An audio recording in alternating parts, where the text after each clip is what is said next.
ஈராக்கில் இருந்து அமெரிக்க படைகள் வரும் செப்டம்பர் 30ஆம் தேதியுடன் முற்றிலும் வெளியேறும் என்று அறிவிக்கப்பட்டுள்ளது. மேற்காசிய நாடான ஈராக்கில் 20 ஆண்டுகளாக அதிபராக இருந்த சதாம் ஹுசைன் அல்-குவைதா போன்ற பயங்கரவாத அமைப்புகளுக்கு ரகசியமாக அடைக்கலமும் ஆதரவும் அளித்து வருவதாக அமெரிக்கா குற்றம் சாட்டியது. இதையடுத்து அவரது ஆட்சியை கவிழ்க்க ஈராக் மீது 2003இல் அமெரிக்கா படையெடுத்தது.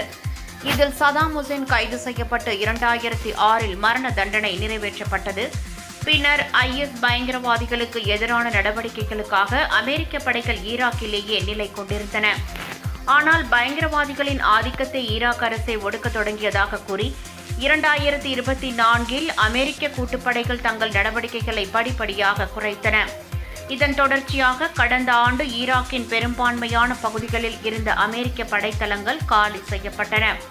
இருப்பினும் குர்திஸ்தான் மாகாணத்தில் மட்டும் சிறிய அளவிலான அமெரிக்க படைகள் இருந்தன.